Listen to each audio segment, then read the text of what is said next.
just arrived. West Coast 518 from Salt Lake City has just arrived on platform 4. Just arrived, West Coast 518. Alright folks, back it up. Give us some space. We're conducting an investigation here. Back it up. This platform is closed. Alright folks, please just follow us. Head right up there and we can start taking your statements. Everyone please leave their belongings on the train until we can conduct an adequate search. Right this way, folks. We will try to do this as quickly as possible. Stay together.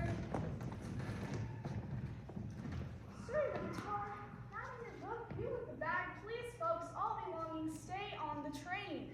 But wanting to follow the officer's wishes, Elliot was dismayed at the prospect of being separated from his writing supplies during what promised to be a very exciting series of events. He also failed to comprehend how a guitar and a marine studies book could pertain to the particular details of this investigation. What? He doesn't like to be separated from his notepad. I can put my book back on the train, though. Now, Cindy, want me to take your guitar? Avery, I can take your case. That won't be necessary, Abby. I'll be handing my case straight to the police. Miss Millen, you're handing all your samples over to the police? Don't you think you should keep them with you? Nonsense. You heard the officers. Everything on the train is evidence. I wouldn't want to complicate the officers' investigations by leaving them a case of dangerous samples that they couldn't open. Here are all of my pharmaceutical samples, along with the key to the case. Hello, officers. Let me introduce myself. My name is Casey Owen, and I am a private investigator. I wanted to deliver this evidence straight to you, along with this silver case. Inside the bag, you will find the notepad of our resident writer, Elliot Williams, which I think you will find very helpful when reconstructing the activities on our journey. This bag also contains the camera belonging to Sidney Bennett, the deceased paparazzo that was constantly taking pictures until he died. You found the camera? That's awesome. Where was it? I didn't even know our photographer friend's camera was missing. Oh wow, that's a struggle up for us. The poor guy might actually help solve his own murder. You say this camera was missing? Where did you find it? Actually, his camera's never missing. Mine looks very much. The camera I brought along to record my upcoming lecture looked very much like Sydney's. My camera's still missing. This one was under the dinner table the whole time. At the dinner table, Elliot's a scientist. I took the opportunity to go through the pictures and found one picture Sidney took, clear as day, of the murderer poisoning Isabella's water glass. Oh my gosh! He did? Wait, poison, but who? Why didn't you say anything? Do you think he was still trying to make more money? I knew it wasn't the food! A photograph of the poisoning? And let me guess, this case contains the poison. When Isabella died, it didn't take us long to figure out that it was no accident. At first, we suspected that she had been injured when the train stopped suddenly from the rock slide, but the doctor here confirmed that she wasn't hurt. That's true. I checked on everyone right after the train stopped suddenly, and no one was injured. Lucy?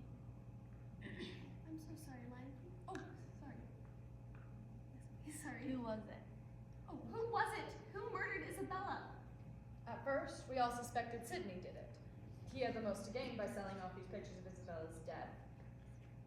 But, of course, he denied it.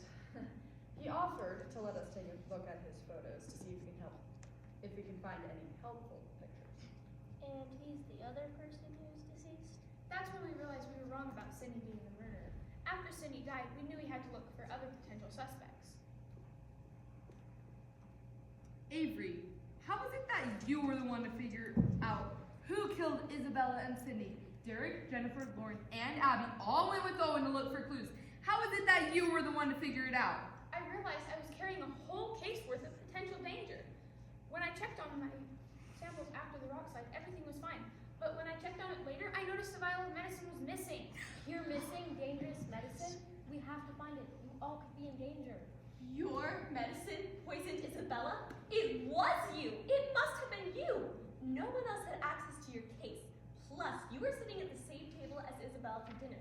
And you decided right in front of everyone that you opened your case right before she died. I can't believe you tried to make me feel better after you killed her! Lucy, listen. I felt the same way.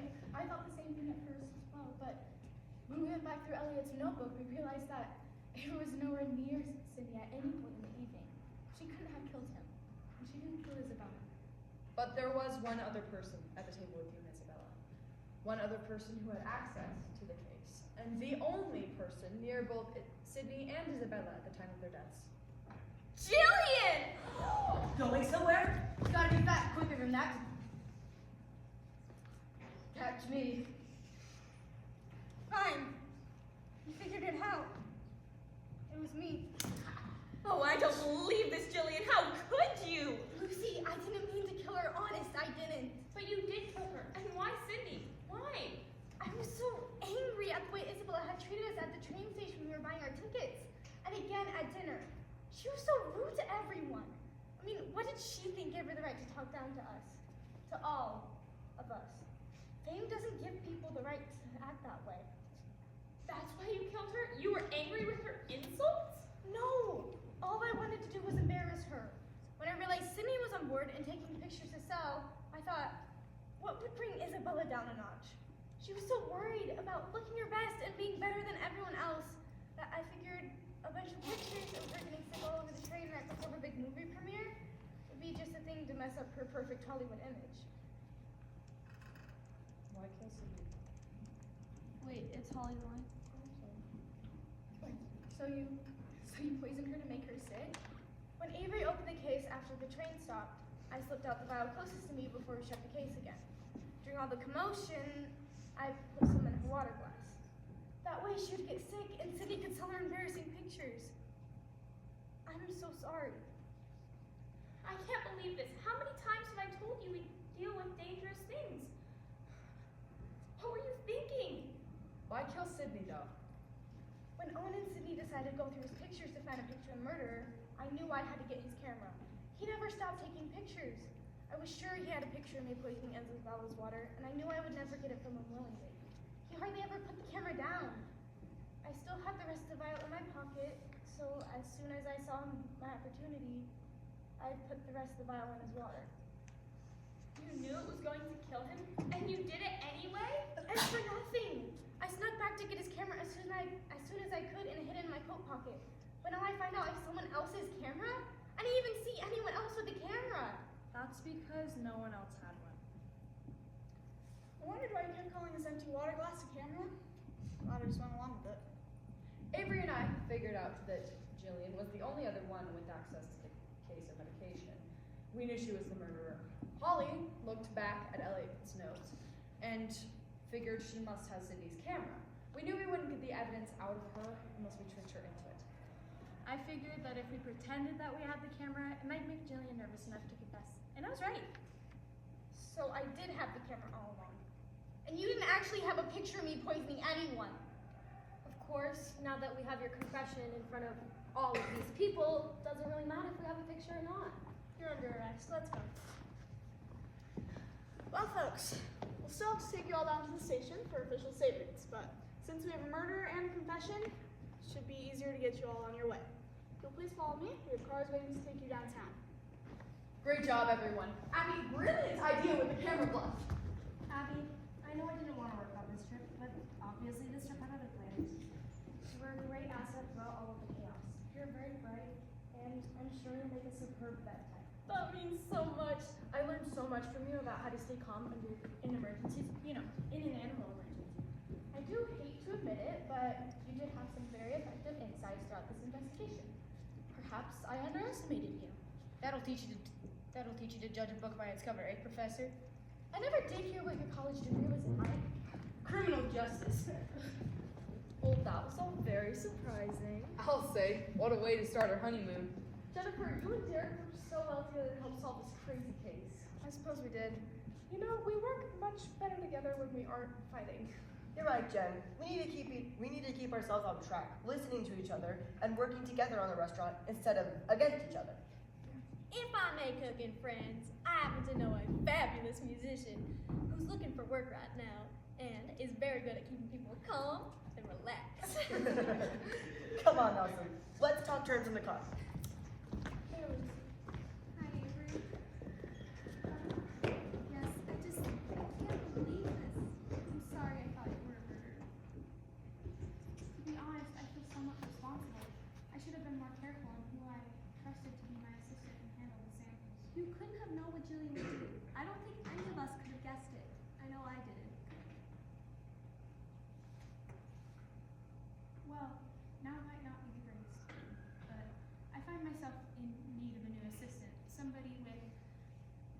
mind for business, good organization skills, and who's good at following directions. Someone who might be in need of employment. Me? You want me to be your assistant? I know you'll have a lot on your plate in the near future handling Isabella's affairs, but once everything settles down, give me a call. Salt Lake is a great place to live. I will! Elliot, come on!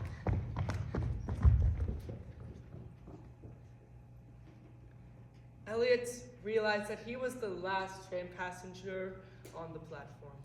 Before joining the others, he reflected on the bizarre series of events that befell him and his fellow passengers on the West Coast 518. After this trip, it was unlikely that any of their lives would truly be the same. Friendships torn apart, new relationships forged, older relationships strengthened, and new opportunities presented. What an exciting story this would make!